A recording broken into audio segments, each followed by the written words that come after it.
definitely discuss healing. We discuss aspects of psychology. We discuss like you becoming the best you, mental wellness, For sure. health, Femininity, parenthood, dating definitely as dating. single parents.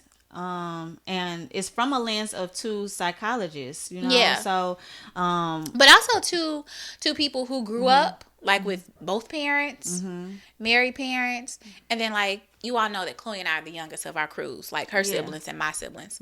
So yeah, so it's from that Looking, perspective yeah, as looking at that. life through that lens. So Yeah. you're gonna get a whole lot of things from us being women, going through life as parents, and all of these awesome attributes. But Yeah. yes, womanology, the study of women. The study of women. All right, welcome back to I Don't Listen to 90s Music. We hot and heavy. Y'all know who we are. Stacy, Scott, Yo, what myself. up? Look, we going right into this Usher video that just came out. Boyfriend featuring Keke Palmer. Y'all are already was in the middle of it. I was like, stop it. We need to go ahead and discuss it. Scott, what were you saying before we even It, like is last there time? an album coming? Because that's like Where 3 singles, and then he had one last year. where did this song come from? Because the lyrics to this song are very, they say that life imitates art. So just for the audience, real quick. Somebody said that your boyfriend's looking for me. Oh, that's cool. That's cool. Well, he should know I'm pretty easy to find. Just look for me wherever he sees you. Now, this reminds me of Destiny's Child song, with me when they said, "Do you ever wonder when he don't come home who he goes to see in the middle of the night? He's with me. That's where he is. Don't worry about where he is. He's with me." And that's what Usher is telling somebody's boyfriend is, you looking for me? Well, just look for your gal. That is something to say to somebody. You fighting words, low key. That's the I know your bitch. Yeah, I Hold on. took her, and You know the name of the game. Your So bitch shows me.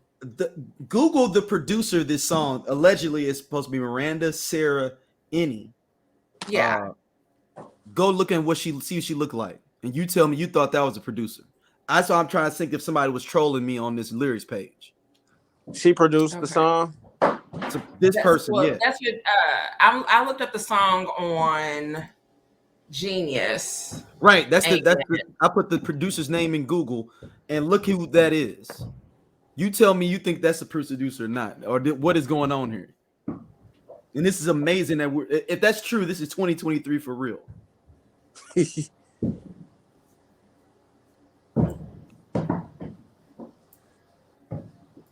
wait, hold on. Is this I'm going to her now? I'm on her LinkedIn. Yeah, that's her, supposedly. It said junior producer, so I don't know.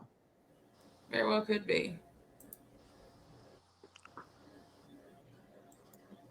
And then I think I found her Instagram, maybe. She's not an AI. That's what I'm saying. You already know what I was thinking, Scott. That's exactly what I was thinking. Exactly. Is she an AI? A lot of that My going laptop around. right now. Oh, let's see. Oh no, so Look at the what is fingers. happening? All right. My laptop is doing this. My laptop is doing whatever it wants Yes, to do. So we're gonna I think this go might be a to my bot because it says Happy phone. Place, and even on the YouTube page, it says Happy Place producer, and she works for Happy Place producing. Hmm. She's a junior producer. So what I'll say is this: if this is a real person, the the career path makes sense.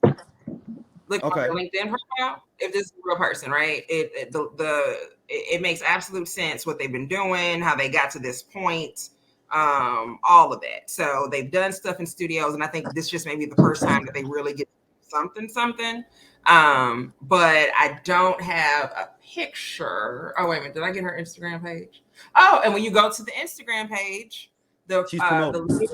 Yeah, the newest video, the thing that's up is the video or pictures from the video. Oh, there are a lot of pictures of her on this page, though. Yeah. Okay. There are, and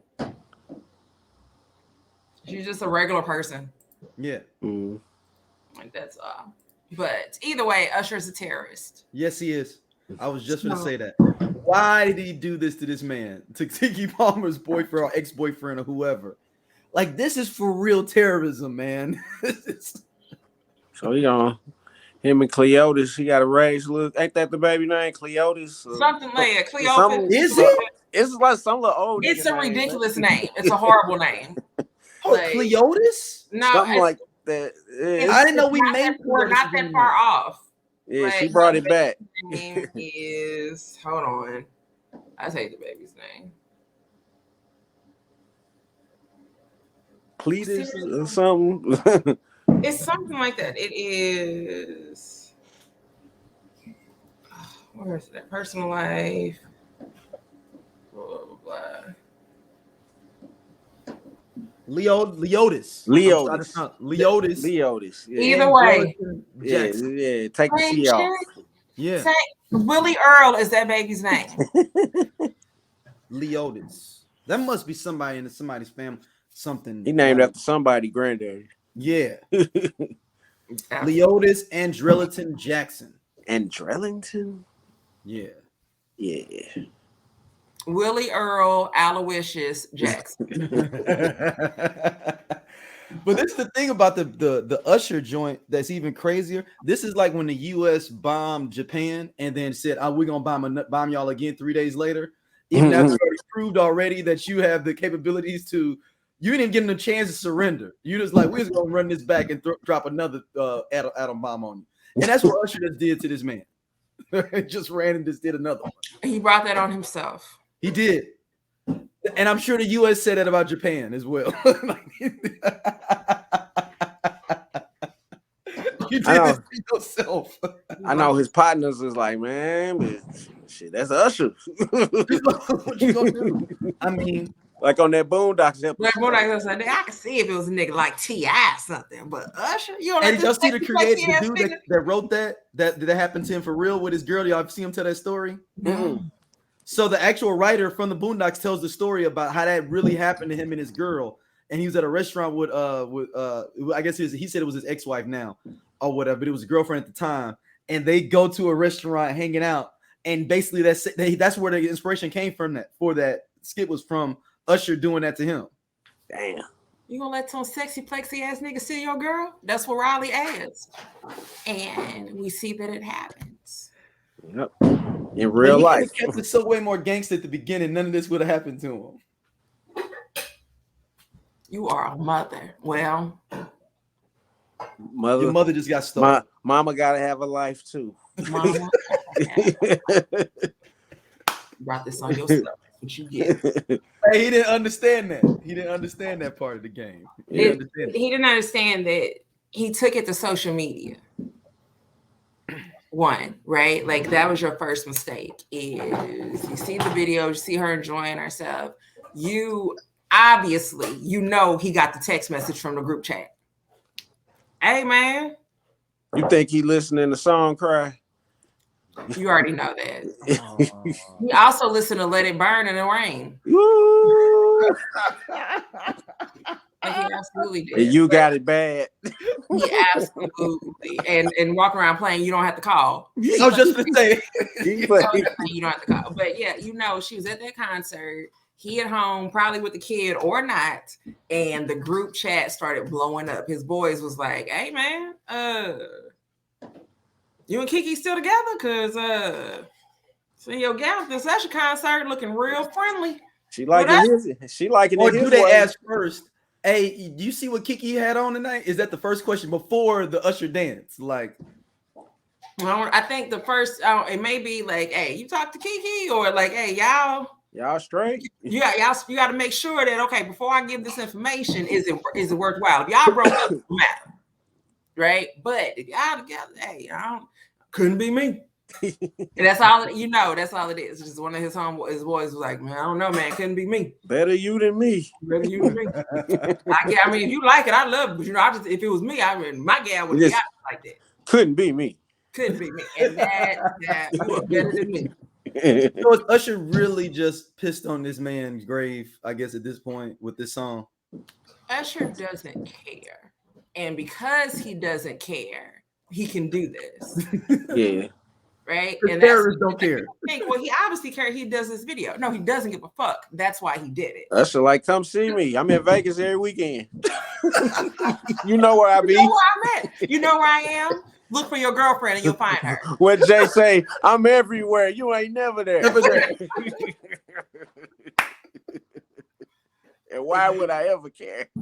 Hold on. Do you think his brother's the one in the group chat, or are you the one that calmed down like, hey man, you might want to chill out on this? I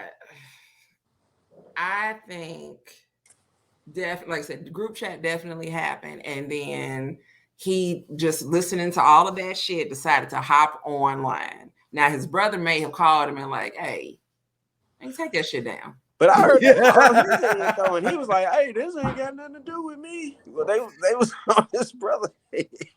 His brother was definitely the one to tell him to pull it down if he said ain't got nothing to do with me. Niggas calling me and shit. Hey man. I told you. I'm calling trying to see if you okay. I ain't gonna like nah. And he's probably like, I told you if you weren't ready to be with that bad girl, I mean that girl that's bad, you shouldn't be with her if you ain't ready. That part. Then they said he was going, he did all that because she played Chili in the TLC movie.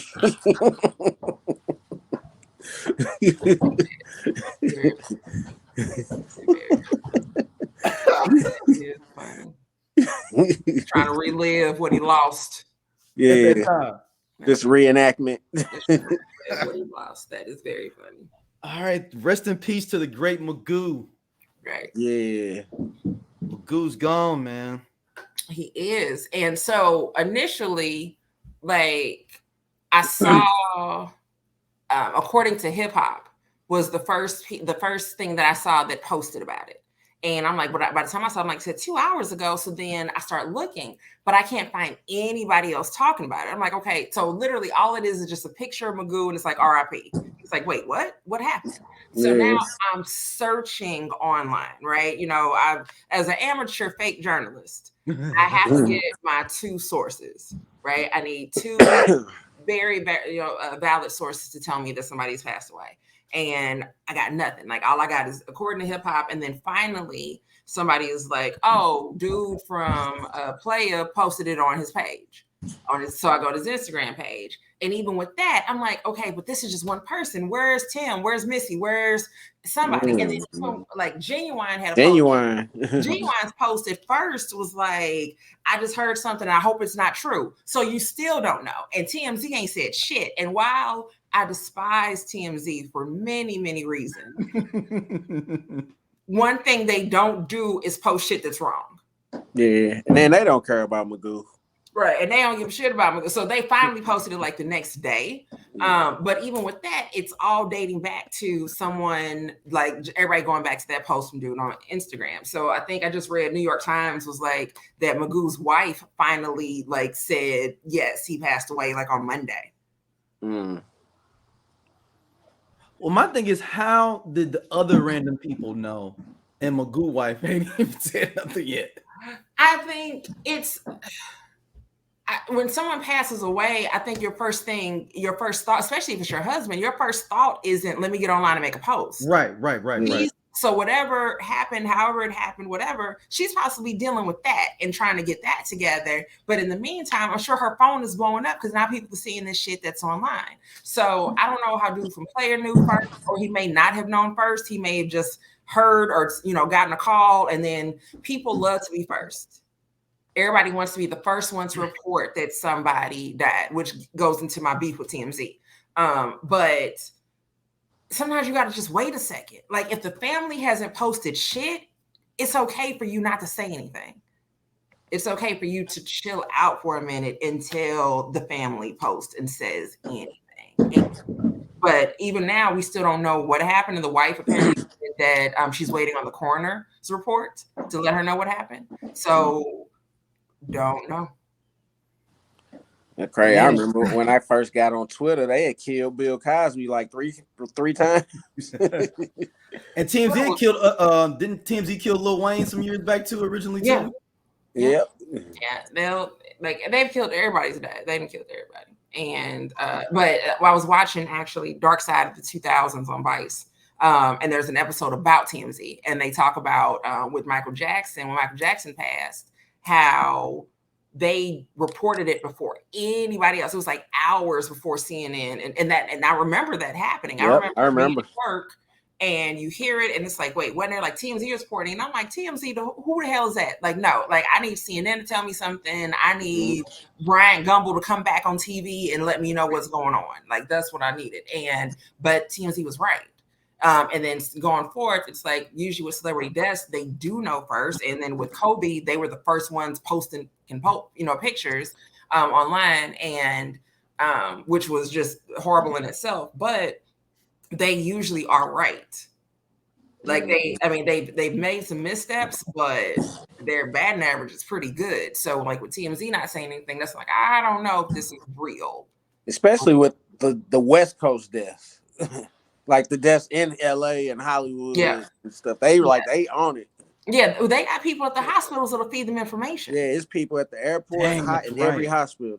Yeah, so you think they got somebody on the payroll at every hospital? That's exactly it. Yeah, they just stake out. I know somebody that used to work for TMZ. Yeah, that's all they did. Yeah, they have people on those payrolls or people there that are specifically there to like. They said one of the paparazzi guys said that he used to pay the valets at restaurants and everything to be like, let me know when so and so is gonna be there or whatever. Mm-hmm. So that's why they're there. Like that's why it's like, how the hell do they know that they're there? Because like everybody wants to check. Like if St. Louis was Hollywood, they'll be all like through the Loop, Forest Park, Central West End, downtown, nigga, the Waffle malls, like Frontenac at the Waffle House, all kind of shit. Would they be at the Capri? What the Capri? the new hood club over off Natural Bridge and 170. Oh no, they ain't going to the Capri. Nah, man. Nah, man. They ain't even going. They ain't even going to Fahrenheit. They ain't hitting the Zodiac. They might have fucked with the sundresses and cigars because that was in St. Peter's. Definitely. Like, dang, somebody got killed at the Fahrenheit. We didn't know. We really had nobody there. Nah, man. We was we was over in sundresses and cigars. Yeah. So we was at the Armory. with Magoo passing, we also lost a legend in music, which was Clarence Avant, known as the Black Godfather. If you haven't seen his documentary on Netflix, people, I definitely encourage you to watch it. Because like I had heard his name, but watching the documentary, I'm like, oh, like he got Obama on there talking good about him. So he was, extreme, very important person, an advisor in the music industry as well as in politics, everything. So learning. I wonder if he died of being lonely too, maybe because his wife was killed. His wife was murdered. Yeah, a little minute ago. Yeah, like somebody broke in their crib and killed her. Yeah, it was like a couple years ago. Yep. It was 2021. Yeah. So the reality, if most people know this, like when you have couples that have been together that long, when one of them passes away, the other one, it's not that far behind. Is it because you just bored and nobody at the crib no more? I mean, this is somebody that you spent your life with, right? Like that's your best friend. You've had other friends and family come and go. So the person that you have woken up next to for the past 50 years is no longer there. So it's like I think there's an actual medical term for it, but essentially some people they call it dying of a broken heart. Yep. So, but also he was 92 years old. Yeah. You had a great life. Right. Also, he was 92. So even if she still was alive, he was 92. Yeah, he's saying a lot. He's saying a lot. So it's very possible at 92 that just was. It's 92. But Magoo dying at 50 though is like. It is. It is. And that's the scary thing. Is like I think I made posts before. I said like my favorite rappers are in their 50s, and it's and you think that's so far away, but I'm 41. I'll be 42 in a couple of months. Yeah, Right? exactly. Yeah, we in our 40s. Right, like niggas ain't making it to like it's an honor to make it to 50. Like, and that's just insane. And I felt good about I don't know if it's a segue, but the 50-year hip hop, the one in Yankee Stadium. It was this Run DMC's last performance, and they went on last. Mm-hmm. And that was like at 1 a.m. And I'm sure that people our age had left already. Yeah. It's the Budweiser Superfest all over again. Yeah. You might have to be up all times of night, messing around with child, waiting on somebody to show up. Yeah, they just where was they at 8 o'clock? Why don't you bring them out early? Yeah. You know, I assure you that they were taking naps in their trailers. You want me to go on at 1 in the morning? They was the headliners of the hip hop fest, the 50-year hip hop fest. Listen to me. We should have started this early. Like, this event should have started very earlier in the day because at 1 a.m. I'm absolutely taking a nap. Mentioning Magoo though, I know I remember before someone put out the 10 worst rappers of all time. Who gets listed a lot? Is he one of the 10 worst rappers of all time? Here's the thing. I don't feel like Magoo was trying to be the best rapper, and he's just riding the beat. I think to me that makes a difference, right? There's when someone is really trying to be the best rapper out there, and I'm gonna dominate and all that, and then we can really say like, okay, but you're not even all that great of a rapper. But if you're just having fun, like you and your partner make the beats, you just rhyming off your, you just in the game just for the sport, for the love of the sport, right? Like, and you're making some great stuff, you are doing some great production, you're doing all kind of fun things, so you're having fun, and you ain't broke. So and Up Jumps the Boogie is probably one of my top 10 songs of all time. Hey, no, that's a dope. For real, man. That song. Because he's on what the song is he on? Is he on Loves to Love You? Yeah, but what's the Missy song he's on? Is he on Beat Me 911? Yep. I love Beat Me 911. The 702. Yeah. What's the other song I was to the other day? We At It Again. Yep. That's my shit. And then I watched that video the other day, and I low-key got emotional because it's like there's a little clip of Aaliyah in there. Yep. And so you're watching and you're like, man, damn. Because that was the Romeo Must Die soundtrack. Mm-hmm. Yeah. So what's interesting is, do you think, because he didn't come out, like, I think what the last thing he was on was probably like Beat Me 911 and the song on Romeo Must Die. No, I remember him and Timbaland dropped another album with that song. Remember Indian Flute? Oh, that was them? Yeah. I'm a Timbaland. I'm a huge Timbaland fan. So they dropped like 2 more albums after that, but Indian Flute was probably the last thing. Yeah, that was 2003. Yeah, like 03, 04. Okay, 2003, Under Construction too. Okay, yeah. So, fun fact, Magoo doesn't have his own Wikipedia page. He doesn't. I saw it. I just saw it. I just realized that. Yeah, because supposedly he did a lot of like ghostwriting and stuff. People, right? Yeah, probably. In that Missy and Timbaland crew, he probably wrote some of these hooks. No, and what I'm asking is, I'm wondering if he just got maybe discontented with the music industry and just wanted to just fall back, because your boy is Timbaland. You can do whatever you want to. Yeah, I always thought when he came out, he always sounded like Q-Tip on Helium. So Gerald, there's a video that you posted in the group. That's like a demo for Tim, Magoo, and Pharrell. And you absolutely hear the Tribe Called Quest influence. Mm-hmm. Yeah, you can.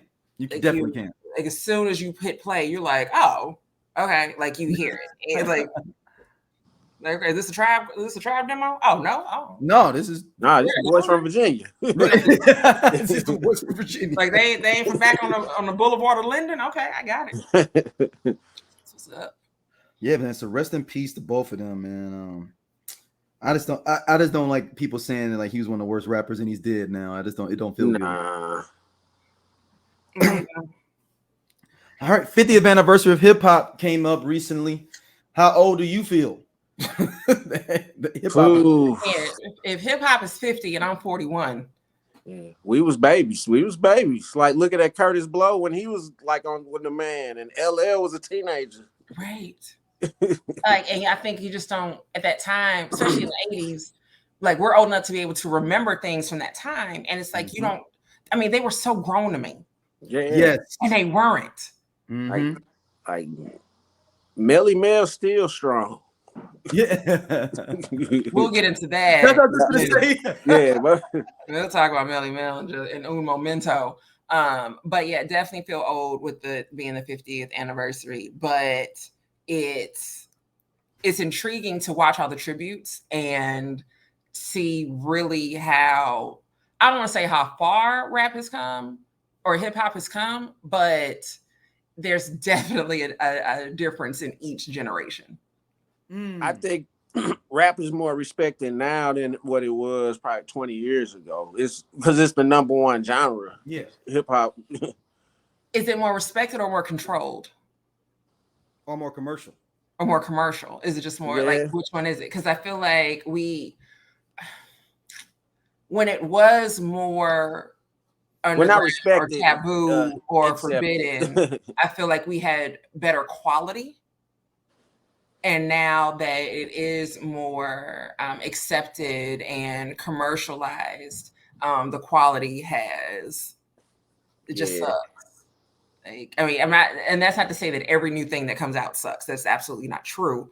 But we are definitely in some type of weird loop of everything sounding exactly the same. Everybody, no regional sounds at all. There's no regional sounds at all. And what was I just listening to? Torre had his podcast is him, Mamani Jones, and this other dude, Michael Smith. Yeah, I listened to that. Yeah. There you go. I'm like, so like when you just said that in regional, I'm like, wait a minute. I'm like, yes. I'm like, I just heard that. So yeah, the argument is that back in the day, rap was very regional, right? So South had their sound, West Coast had their sound, Midwest had their thing going on, right? And then even with the Midwest part of it, like there's that difference even between what St. Louis does and what Chicago does, or what Detroit does, and Cleveland. And the East Coast has their thing, but and now, Kansas City, like that's 4 or 5 different cities with 4 or 5 different things. And now it's your audience is so global that there is no regional influence, or whatever, right? Like, so you could be from the West and sound like somebody from the South, and because the beats aren't the same, or the production or your audience that you're trying to get is everybody versus like here in Dallas or even in Houston, like there's a scene, period. Like, so the people that are rapping in Houston care about rapping to the people in Houston. If somebody else picks it up, cool. If not, oh well, I'm still performing for these people. And now, Houston is a big market. And now like I can just grab my phone, I can record something, and I can share it with the entire world, and nobody knows where you're from. Yeah. That's one thing I do miss. I miss the anticipation of an album coming out. Because now shit just dropped. Exactly. Like I miss the going to another city and hearing different music. Of like getting put on the other different music of like, okay, we going to such and such. You would ride to the radio in another city. Yep. Just to hear what they listening to. Right. That's how I got put on the Young Dolph when I was in Memphis. It was a big deal if somebody went to New York and brought you back a bootleg CD, or like I said, I still have my bootleg copies. Mixtape. Right, I still got my bootleg copies of Stank On You and Memphis Bleak's album, because my brother went to New York and got me those 2 CDs, and bet Like, so that was a big deal. Like, you got something that you couldn't get anywhere else. And now it's so, I mean, while I love that it's so accessible and I don't have to go to Street Side Records, I do miss that. Yeah. That ability to do that, right? Like, and you ain't got that yet. You ain't heard it You know, yet. hop in the car, open it up out the plastic, put it in. The whole anticipation. Yeah. And again, just being able to say something now, it's like, you ain't heard that yet. Like before, like, you didn't hear the album, you didn't have it, and you were going to have to seriously wait to hear it until someone let you borrow it, or you had to go buy it yourself. That was it. There was no other option. And I was one of them like music nerds. I like to read the credits, who produced it and who wrote it, or if it had the lyrics in it. Yeah, absolutely. And that doesn't happen anymore. Now you get the digital experience, which isn't the same.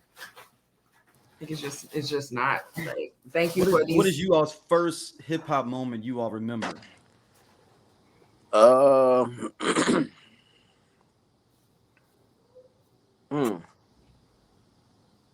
I had an older brother, so he played all that Fat Boys and LL Cool J. Mine is Crush Groove. Mine is Crush Groove. I was gonna say Crush Groove. I remember Crush Groove and Beat Street are the two things that stick out to me. Crush Groove and not Beat Street. There was another movie. Breaking. Yeah. A lot of hip hop people say Breaking ain't real, but it's all good. Breaking, man. Breaking is a hip hop movie, man. Yeah, it is. For me, so I wasn't, my grandma wouldn't buy me rap tapes or whatever, but I remember having Bobby Brown's tape and listening to it and listening to Don't Be Cruel, and he raps a little bit in there, and it's like,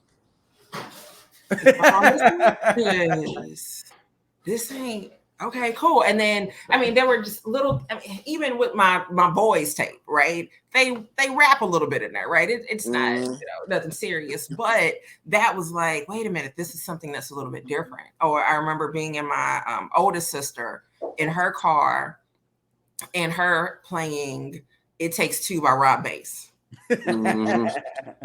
And I'm just like, I'm still hitting rewind because I'm like, what is this? I need to, like, I don't know what this is. I don't know anything about it. So there's all those little bitty moments of you getting a little glimpse of it. And then finally being able to, I said, the box changed my life. That was going to be my next question. Raised me.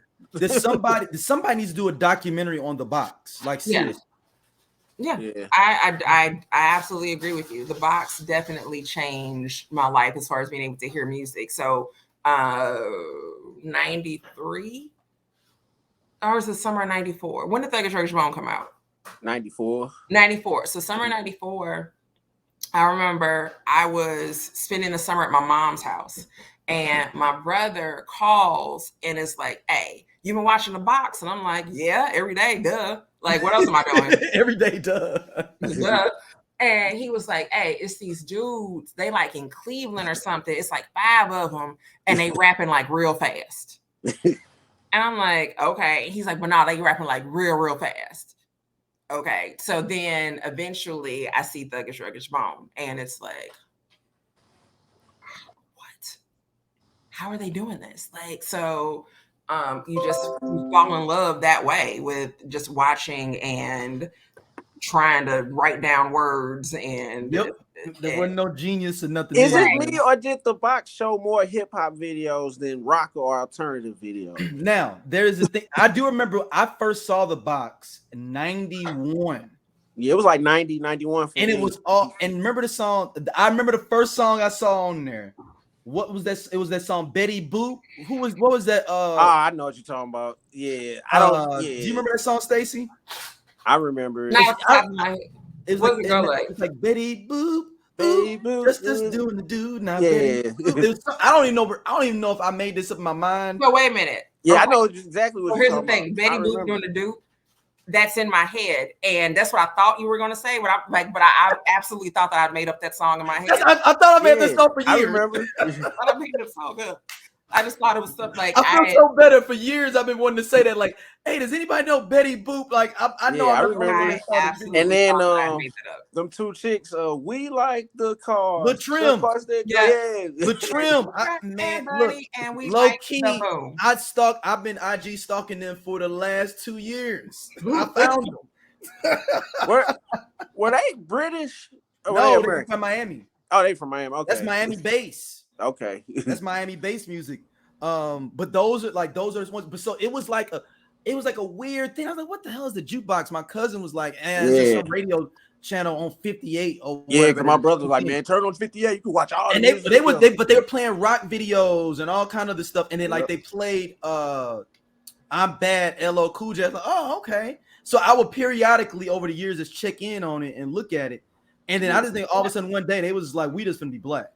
Yeah, by like 91. It had to been like the next year because then you see MC Brains, Uchi Coochie, Poison. Yep, that's when BBD when Hammer was big. Because you see Oaktown 357, BNGB. Right, so I'm looking up the history of that. So I didn't realize that. So yeah, it was Candyman. Launched in Miami. So it started in Miami. Yeah, it was launched in Miami. It was initially a product of the Miami music scene and was hosted by a group of local Miami-based rappers known as Miami Boys. So that's when the beginning, and then eventually, in 1990, Les Garland, co-founder of both MTV and VH1, was brought in to run the network. From 90 to 97, he played an essential role in the domestic and international launch of the interactive music channel. That's, I guess, when the rollout of actually having to pay for stuff with the 900 number came in. Yeah. So before it was just a call in, they just. I think it was just a request if you get through, but you didn't have to pay for anything, no. Okay. Yep, and then, but yeah, so many phone bills were run up because of me. Yeah, because it was still a long distance number. Because it's a 900 number. So they said, video cost between $99 and $3.99. And on national average, it took around 20 minutes to be broadcast after being ordered. Yeah. Which is true. I legit remember. Because you can see it live on the bottom of the TV. Yeah, I remember. I absolutely remember like being there and like typing in and seeing it showing up on the screen. I'm like, oh yeah, they're gonna play my video in a minute. Yeah, like an hour later. Like I said, when my sister was on, interesting thing I'm looking here is 170 different markets. So basically, it was whatever people in your city was trying to play. Basically, that makes sense. That makes a whole lot of sense. Mm-hmm. That makes a whole lot of sense. But I think in St. Louis it was two different because if you had cable, yes, it was one for cable and one for city. Yeah, one for just regular TV. Yeah. Yeah. I mean, it was 170 different affiliates. I mean, it's only like 50 major cities, so if you just doubled it up, double up. Yeah. Well, my sister was on here. She told y'all like she was in charge of taping videos. She'd have a list that she had to go through every day. I'd be like, okay, these are the videos that we need. And she'd sit there and she would wait very patiently and press record when it was time. Does it seem like every year they'll add something new to it? It'll be like Box Talk when the Box Talk was awesome. And then they always had a top 10 for every month, or was it every week? Ooh, it might have been every week. Yeah, because they always debuted a new video like for every week. Everything was on there. Wait a minute, hold on. Cause I won three free videos and like this it was like this 1-800 challenge they had, and I won 3 free videos, and I did Wu-Tang Clan, Protection Net, The Good Girls, even though it was like a year or two old at the time, I just wanted to see them on my screen. and Aaliyah back and forth. Those are my 3 video picks. Absolutely. Like the videos that were like whoever had the city in the chokehold, of course, Crossroads when that came out. It's Wikipedia mentions that. Wikipedia phone is number 1 it says because the channel's playlist was totally controlled by viewers, anyone could request any video as many times as they wanted. And in parentheses explaining why some new videos like Bone Thugs Crossroads could be seen 10 times within an hour.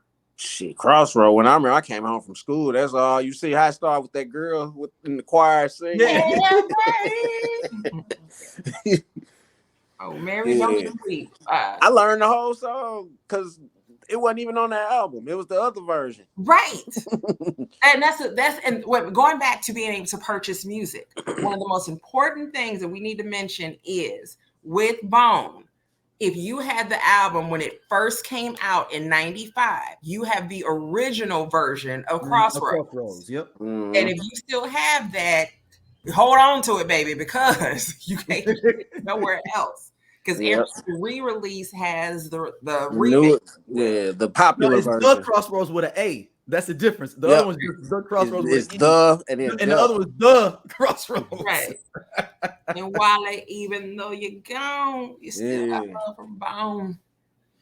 Like that's somebody really does need to do a documentary on that thing, because it was what was the other one? That Escape Understanding. I saw that a lot. Oh yeah, really, all of my Luke videos. All the Luke videos. Yeah, Luke got a section by himself. Luke got a whole section by himself. Him and the 69 Boys and right. Like, that's where I learned. I'm Doja. They sleep. Yeah, we part of Just Posted Podcast, man. The best show on this network. Come on, check, though. Seriously, man. Just Posted. It's just me and Doja sitting back talking about what the fuck going on in the world and the streets. We said labor of love. He said labor of love. I ain't say that shit. Shout out to, you know what I'm saying, everybody coming to watch, though, man. We really appreciate y'all. Holla at y'all later. Hey, man, this nigga just tall for no reason. I'm gone. And he do regular jobs. Don't forget that.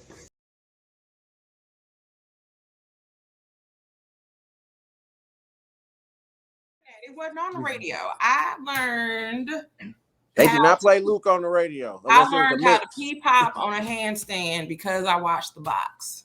Yep. That's where I learned it. You watch it. I learned it on the TV. Yeah. That's before crunk music, we had Miami bass. That's exact. That's all we had. That got the point. And that was when the big whoop versus whoop, there it is, started. I feel like from The Box. Yeah, you had 95 South and Tag Team. Yep. Right. And I still prefer the 95 South version. 100%. And there's a group of people that don't even know what that is that are listening. That the 95 South version. It's totally forgotten. They have no clue that there's a whoop. Y'all remember Arsenio Hall did the whoop there it is versus whoop there it is? No. I kind of remember it. Arsenio Hall did an episode where he had both 95 South come out and do theirs and Tag Team do theirs. And it was now I have to look that up. And he did a whoop there it is versus whoop there it is a night where they both were the main performers for the night. That summer '93 had a lot of one-hit wonders. It did, because Paperboy kicked it off with Diddy. Oh, well, hold on. Diddy was 92 though. 93. Oh, that was 92. Yeah, it came out from the 9 Deuce, another fat track. So that's 92. But it was more released in '93 though, wasn't it? Let me see. Paperboy Diddy. Because I remember hearing it like towards the end of the school year, going into like the summertime. My official response is I'm still playing it today, so I can't really tell you when it came out. He's right. November 3rd, 92, Diddy comes out. So really, we might not have heard it till January, February, because how music was back then. Yeah, you're not hearing it for 6 months till it get that steam rolling in St. Louis. Right. We didn't get it. So 93, you think that's the most one-hit one? That's a question right there, boy. What year has the most one-hit wonders? Yeah. It's a couple 2000s, not the year 2000, but years. But 93 had, I think 93 had a good amount. That's a question that I need some time to do. Some I need to gather some data. Yeah, compile a spreadsheet and get some stuff together. That's a good. That might be a whole show. We coming back to that. What year had the most one-hit wonders? Speaking of 50 years of hip hop, I just finished watching Ladies First on Netflix, which is about the women in hip hop over the last 50 years. I enjoyed it. It's not what I thought it was going to be. What do you mean by that? I didn't. So, like, it was 4 episodes, right? And in my mind, they were going to go through kind of like each generation in each episode, but they didn't do that. They kind of brought it all together. So each episode was a specific topic about women, just even the beginning, or just struggles that they've dealt with throughout the industry, things like that. So it wasn't bad. It just wasn't set up the way that I thought it was going to be. Another big takeaway from it is female rappers today are very different from female rappers of my time. And a lot different. they're a lot different in terms of content that they produce, as well as the way that they look. I know I'm going to sound like an old fuddy-duddy, and I don't give a damn. You ain't going to fight me. I've never been somebody who really liked really sexual lyrics. Now, I will say, like, again, I just was talking about pee-popping on a handstand, and there are some 2 short songs that I know by heart. That's just my life. Okay, we'll talk about that in therapy. But with some of these women, I often wonder, is this really you or what you think you need to be in order to be successful?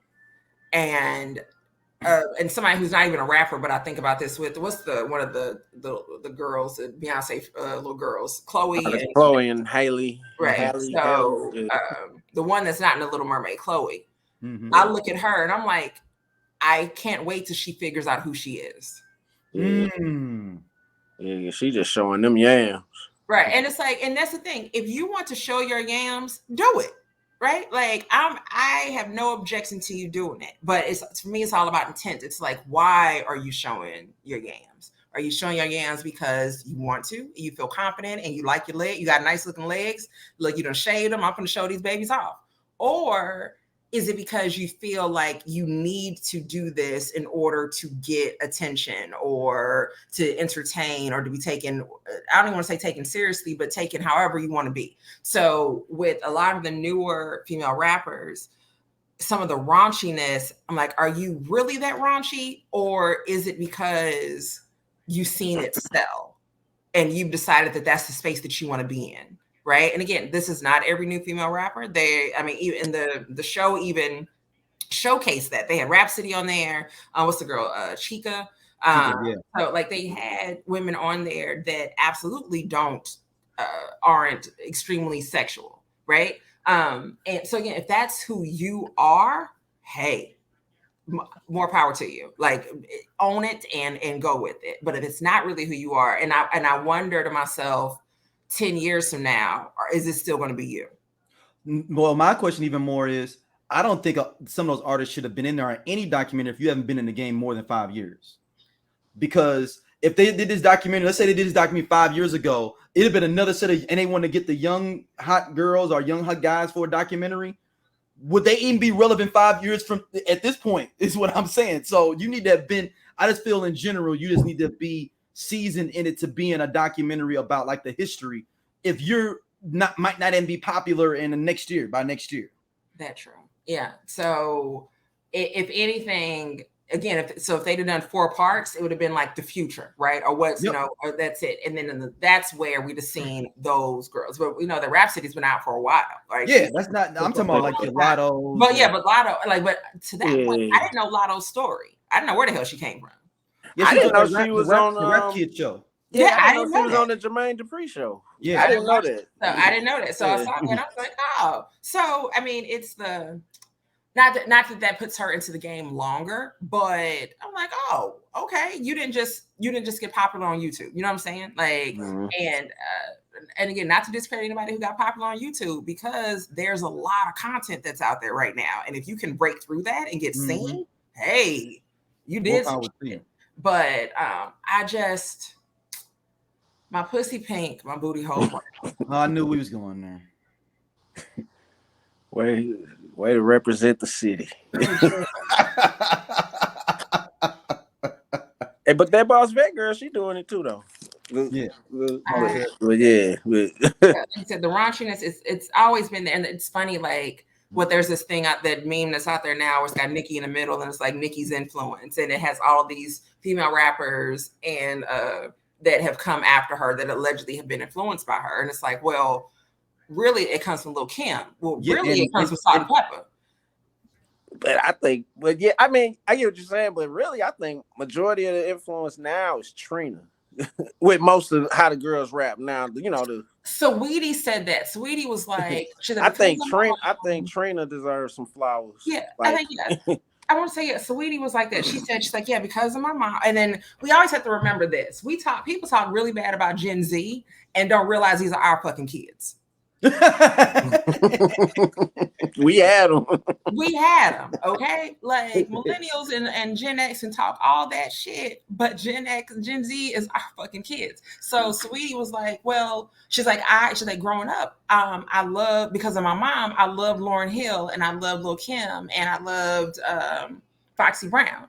And I'm like, and I'm thinking to myself, that makes sense. Depending on how old your mom is, that's what the fuck she was listening to. And then she's like, and then by middle school, that's when I really was like, kind of like on my Trina shit. And I'm like, oh shit. Baddest bitch. And then she's like, and then by high school, I just was like in love with Nicki Minaj and everything she stood for. And I'm like, now see, this is where parenting gets tricky. Because it's like, these are the things that I enjoy listening to, but my middle school kid is listening to Trina. Now, again, I'm not going to say that in middle school wasn't things that I listened to that were questionable. I'm not going to say that, but yeah, by the time I heard Trina and Yo No Nan bitch, and we was in high school. I was a little grown. I knew a little something, and yeah, I just. Rap is interesting, and it's very interesting for women, and everything. I do like that they had D Barnes on there. I was shocked when I saw that. When she first came on, I was like, "Is that the D Barnes?" They flashed her name up there. Yeah, they flashed your name, and I was like, I said the exact same thing. Is that? I'm like, that the D Barnes? Like, okay, cool. But it was the document. It was very well done. Very, very well done. And I guess I wasn't paying attention. I didn't realize that Queen Latifah came out at some point. When did that happen? See, so it's mentioned in the documentary that there was she came out during the documentary, like on some yada yada. So there's a clip of her winning a Lifetime Achievement Award, I guess BET or something like that, right? And she, I guess, shouts out her girlfriend. And but then, she's never said I'm lesbian, or I'll say this: for them to mention it in this documentary, and she's in this documentary, like I'm sure that she could have said, "No, take that shit out of there." It's true. Like if nobody could have got some shit taken out, because isn't she like an executive producer or something? I know MC Light was an executive producer, but I'm sure that's one of her friends. That's the flavor unit. That's exactly. So either way, if it wasn't true about something about her being said in this thing, I'm sure that she would have shut the shit down. That's my biggest. The only argument I got is that if it wasn't true, she would have said, like not at all. Because Brat talks about her. And her finding Judy, and they got Young and May on there, and what's the girl Chica, and Chica shot her shot. She was like, she's like, first off, Young and May is fine, and if you're not busy this weekend, and I'm like, shoot your shot, girl, shoot your shot. I ain't mad at that. I call her Heffany. Mentioning I guess not millennials. I don't even know what this gentleman would be. I guess, is he a baby boomer? Melly Mill? I think Melly Mill might be a boomer. Yeah, he's over 60. Yeah, no Eminem for Gen X. He's a boomer. He's born in 60. Melly Mill disses Eminem. Eminem disses him back. Melly Mill's diss, and I mean, I'm not trying to be that guy and be a prisoner of the moment. It's one of the worst rap disses I think I've heard in my life. Like, for real. As a rap song, it's bad. Yeah, I just want like like it felt like he said, like, yo, I'm gonna go in a time machine, go back to 83, write the rap, come back to the present, and try to put it over a modern beat that I think will sound modern. But it really that's when he was in his prime. Rap wise. And you're not. And it's like, okay. Sucker. Jack Turkey beware, because like you ain't nothing but a punk. Only reason they like you is because you white. And this is when you know he don't have friends either, because somebody on the Furious 5 should have been like, hey man, Grandmaster Flash, somebody should have been like, hey, this they don't fuck with him, man, because all he want to do is lift weights. Man, these niggas 60. They ain't got time for that. They got grandkids. He's still trying to be Hulk Hogan. He's still trying to be a WWE superstar. And you rested. Like it is absolutely your grandfather making a rap and doing it for you. Trying to relate. He is grandfather hip hop. Old man hip hop. That's it. And while I fully understand the old heads feeling a certain way or having opinions about rap in its current state or whatever, this was the perfect example of why the kids don't listen to us because of that rap. Yeah. Like that's no matter what we sound like, that's what they hear. Is how he sounds. That's what they hear. You remember when Hammer dissed Jay-Z? he made that video. Yeah, it's bad. And then Eminem responded. Eminem, he didn't even have to respond because the record was that bad that the internet responded for Eminem. Yeah. Eminem could have just been just pretended that he didn't even hear it. So Eminem comes back, eviscerates this man, and he didn't even have to, honestly, M could have just not even tried, right? To just did something real quick and be like, okay, here. He could have said, "Her up," and that would have been enough to beat Melly Man on his own. He could have just said, "Huh." And everybody is battling, and it really is. It's a new school versus old school thing. Like everyone wants to get their flowers this year for 50 years of hip hop. And I get it though. Like if you were a part of the culture and you definitely made an impact, Mia X made a post on her Instagram page and she's like, people keep asking me why I'm not included or in certain conversations. And she's like, I've been writing my own rhymes since I was 12 years old. Everything, I've done everything I was supposed to do, and that's true. There are conversations that she gets left out of. And there's a lot of people who get left out of conversations, but I think that they're offended and I get it. But it's just, how do you go about expressing that? So you get Melly Mel making a diss track. You get MC Shan looking like somebody crackhead uncle making videos and going. So Nas was like, man, chill out. Come on, come on over here. Come on. MC Shan versus Nas makes no sense. It seems like MC Shan is almost like an older dude that didn't know how to work technology and didn't know that, because he came back oh, my bad.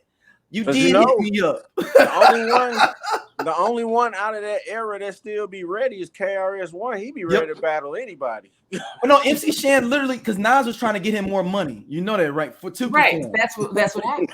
But it's like he didn't get the message or something, like an old person with the voicemail back in. Oh dang, you hit me. You did hit me up. Hold on now. I gotta press what now to get to exactly. So it's funny. I'm listening to an interview with Kid and Play on a Math Hoffa show, and they talk about kids talking about his dad. He's like, I've been trying to get in touch with my son, and Play's like, dude, why you ain't called your dad? And he was like, well, yeah, my number's the same as 1-800 some SkyTel page or something. And then his dad go, oh, I thought it was 1-800 Sky King. So he had, for 6 months, he had been calling the wrong phone number. But then going off on people that saw Kid, my son won't call me back. That's MC Shan in this situation of this man was trying to get you more money. I don't know how you got your signals crossed. You jumped out the window. That's it. And so much shit can be solved with a fucking phone call. Everybody runs to social media immediately. Pride. Immediately they go to social media. But I wonder if he didn't get the call, literally didn't take his text message. Maybe Nas, they said Nas did reach out to him. Just MC Shan still got that big Zach Morris phone. The call probably came in after 7 o'clock or before 7 o'clock. And he was I ain't got no minutes. They had a free after 9. It's free after 9. No minutes. That's why he didn't get the call. These text messages cost. They cost 10 cents a text. Or he was when old people used to be turn off my cell phone unless you're gonna use it.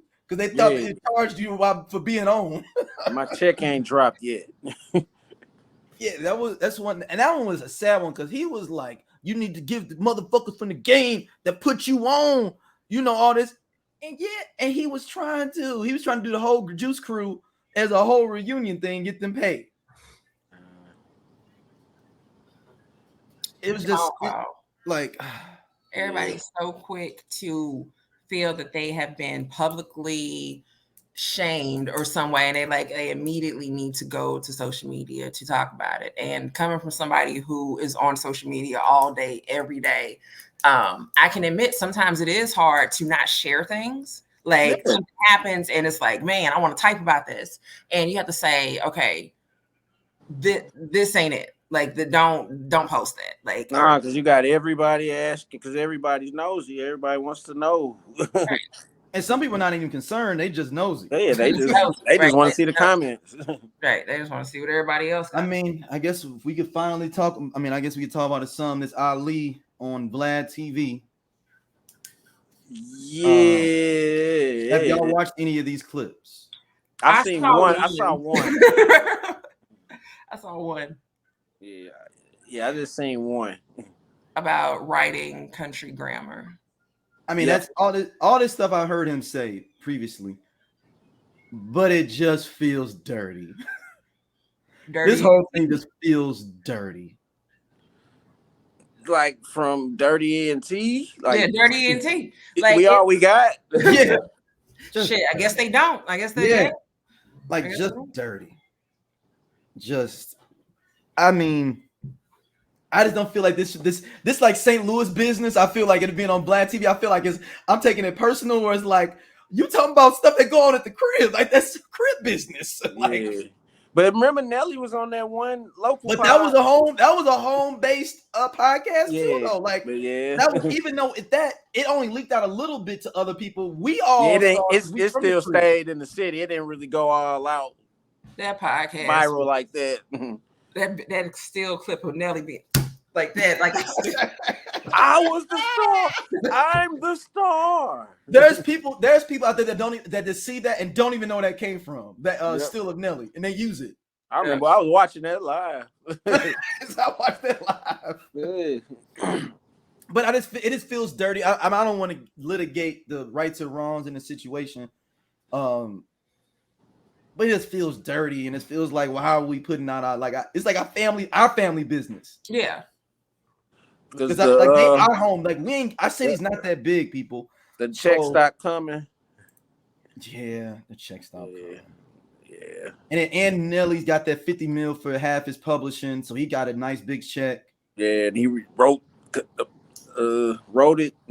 Mm-hmm. There is a level of unbothered that Cornell Hayes has right now. Yeah, man. He just got his girl back. You think you worried about this shit? He tried to ride off to the sunset. Absolutely not. It was just one of them where it's like, just dirty. It just don't feel good. You don't see that from the biggest group to come out of here, for it to be like that. Because that's our real childhood. Our second set of our childhood as being like a grown adults, young adults. That's when that whole movement was happening. And growing up. The city was on fire. Yeah. I mean, look, fall of 2000, going away to school at SEMO, and everybody being like, "You from St. Louis? You know Nelly?" Mm-hmm. Really was the white kids. But he just out of town with a St. Louis hat on. Right. It was a big, it was or Rams jersey. People didn't know where St. Louis was. You can say what you want to say, but people did not really know where St. Louis was before Nelly. 100%. They just didn't. Yeah, St. Louis Cardinals. Ain't nobody know where the hell St. Louis was. Yeah. So it was. I mean, the city was on fire. You guys. It was a big deal. It was a big deal. So Nelly done blown up. Rams winning the fucking Super Bowl. Yep, that's all back to back. What a time to be alive. That same year. What a time to be alive. It was amazing in St. Louis during that time. I was a junior going into my senior year. Yep. It was I think my best friend, she wrote she had to write an English paper, and she wrote it on the Cinderella Rams. Oh, snap. Shit, why not? I think Yeah. I think it had to be Because something remember like they said, whatever it was, but she definitely wrote it on the Cinderella Rams. remember they were saying the reason they won because the Pope had blessed the stadium the year before. And which is so funny because the year before, me and her was on the corner of Euclid and Maryland slinging Pope T-shirts. That is Yeah, a true because story. they closed school. That's a true story. We were absolutely out there, cold as fuck that morning, stealing Pope. Yeah, it was cold. In the Pope Mobile. Yeah, the bulletproof little golf cart. That Pope Mobile flew down Lindell, and it was the funniest shit that I'd ever seen in my life. Samantha was hollering because she was like, it's the idea that people had been out there for hours. People had been waiting their entire lives to get a glimpse of the Pope. And this nigga was doing 70 in a bulletproof down Lindell. He doing 70 in a 30. Golf cart down Lindell. Nigga. It's like you see up, like literally for a second, like just zoom. It's like, and that was it. And all the schools was closed. You've been out there for hours drinking hot chocolate or whatever, right? So we out here freezing trying to sell T-shirts, and we see zoom. Is that it? That's it. All right, well, go ahead and pack up then. Let's get back. I wasn't going none of that shit. I was sitting at the crib watching Sally Jesse Raphael. Yeah, I was at the crib, man. We was working, we was hustling. All right. I'm always slanging something. It's always something I'm selling. I was gonna try to catch the Metro link to the center, but I didn't want to be in none of that commotion. That part. None of that commotion. Because you know that Metro, that was when the Metro Link first was cracking off too. Metro Link, that'd have been some shit. Now, if you got on that 41 lead, you'd been fine. Well, none of them on that. Nah, yeah, 41 lead was chill. You'd been straight. The 41 lead would take you straight down there, and you'd have had the whole bus to yourself. Yeah. So I used to take the Cass bus down there. Nobody was on that Cass bus either. Yeah, nobody was on the Cass bus. No, you'd been straight. Not to go to the center. No, the Metro Link, nah. Shit, wasn't it still bi-state at that point? It was still bi-state. Yeah, it didn't turn Metro to like the 2000s. Mm-hmm. So yeah, it was still with the little yellow and orange stripe. On the I'm looking at this Ali video on his other screen, and am I tripping, or is he like 4 shades darker? I don't know. Because when I first saw Ali was light. Like, I'm looking, like, I don't know if it's the lighting or whatever. But like when I first saw the clip, and I'm like, who? I'm like, Ali who? Because I'm like, I didn't recognize him. Did him and Gip ever come out with that album? Yeah, the Kinfolk came out. Okay, they came out. Okay. Yeah, that was. It has a song on there. Latoya Luckett is singing the hook. It samples Brandy. It's called Almost Made Me. Okay. I love that song. I fucking love that song with him and Gip. Because I remember nothing else on the album though, but I love that song. Yeah, so I remember they had dropped a couple songs. I just don't remember when the album. Yeah, what was the one single that kind of cracked off on there? That booty. I see with the chick. I see you looking at my booty. Oh, it was one. Was that the one that was on a bus? I kind of remember the video. Oh, let me see if I can find it. Yeah, I just know it was like a little booty song. I think that was like 06. It was Kinfolk is the album. I know that. Yeah. I still wish he would have put Breathe In, Breathe Out on his album. It was on that Bad Company soundtrack. Yeah, that was a big mistake. If anything, that was one of the mistakes. Because at least Murph had Shake Your Tail Feather on his. It's called Go Ahead. It's Go Ahead, I think. Go Ahead. Yep, that's it. Yeah. Yeah. But yeah, the song Almost Major, that is my shit. That's the one you talking about, Almost Major? Yeah, Latoya Luckett sings the hook on there, but it samples Brandy, almost doesn't count. But it's actually a really good song. Hold on, Grills is considered a single off of there? No, Grills is considered a single on Sweatsuit. Right, that's what I thought. Yeah. Okay. Dang, yeah, this Kinfolk album looked like it would have some decent tracks on there. I don't know why this just didn't get promoted well. It looks like I believe it didn't get promoted correctly. Sometimes people have moments, and I think a moment may have passed. Like there was a time where that album may have done better, Yeah, but in 07, when it came out, Yeah, so I think I think it took too long to come out. and people were still kind of looking at that last Ali album like, oh, I'm good on Ali. Yeah. Heavy And Sword. then people was probably looking at them like, man, they trying to be like Phil Mob.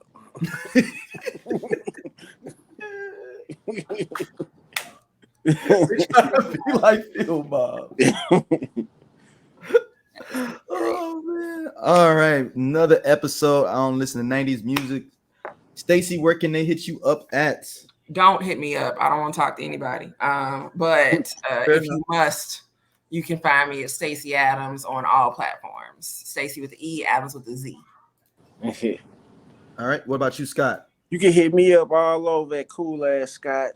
Now on the what's the new Twitter thing? Threads. Threads. Oh, yeah, I'm on everything. I'm on Threads. I'm on Spill. I'm on everything. I'm What's everywhere. Twitter like? Well, Twitter is X now. Right. Yeah. I'm everywhere you want to be. That's it. Yeah, well, man, another great episode. We thank y'all. Make sure y'all go to the I Only Listen to 90s Music's Facebook group. Add yourself. Please answer the questions correctly. We're having a little situation over there. We got some spammers going. It's just spam. Yeah. It's just follow the directions, people. right. One of my own cousins, I'm like, dude, man, I know it's you, but can you at least answer the questions correctly? Like, I know it's you. He's like, but if you know it's me, then I was like, man, it's just follow directions. Like, it's a verification method. That's it, pretty much, because otherwise my AI system is going to delete, like it's going to decline it. So just do what you're supposed to do. Yeah, just answer the question, man. You could be like, that's my cousin. And that will get you through. Like, that's it. That's pretty much it. I don't know because they don't know. Right. It's literally like 2 questions. And one of them you don't even have to really think about. Like, it's just, how did you hear about this group? My cousin. That suffices. Okay. That's it. That's it. Let's go. Well, thank y'all for listening as always. We'll be back soon. All right.